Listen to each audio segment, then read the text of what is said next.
কই গো কি হয়েছে? শুনছো? শুনছি তো। ওই হচ্ছে মা ফোন করছিল বুঝেছো, যে রস জ্বালায় হচ্ছে গুড় তৈরি হচ্ছে।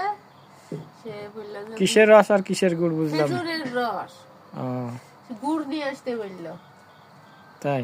হ্যাঁ তা না বুঝলাম, এই গুড় নিয়ে আসার সাথে এই যে মাছ কুটতেছে, এই মাছ দিয়ে তরকারি রান্না কখন আর খাবো কখন? তুমি গুড়ির কথা কচ্ছো এখন, কাউ জানি। হ্যাঁ, এখনই রান্না করে দেবেন, এখনই খাই ওনে। সেই মাগরিবের আজানের সময় কুটতে লাগিয়েছো, এই কয়টা মাছ এখন ইশারা আজান দিতে গেল। হ্যাঁ, কোনো কাজ কাম পারো না? এই কয়টা মাছ, তো এই কয়টা মাছ না দেখি, কয়টা মাছ? কোনো কাজ কাম করে তোমার ছেলে দুইটা মানুষ করা, ছাগল গরু তোমার রান্না করি খাওয়াচ্ছে কিনা? আর লোকে খাওয়াচ্ছে? খালি প্রতিদিন রান্না করতে দেরি করে, মাছ নিয়ে আসলে আসবা একেবারে ভাত খাবা না, মাছ কুটতে দেরি করে, কি ঝামেলা দেখেন।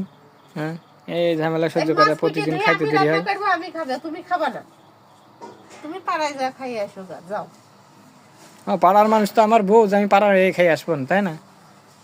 তো বলছো কি করতে, ঝগড়া করছো কি করতে? এই ছোট মাছ কিনলেই অশান্তি হয়, ছোট মাছ কিনলেই অশান্তি হয়, এটা কথা হইলো? ছোট মাছ কিনবা বেলা 12টার সময়, বেলা 12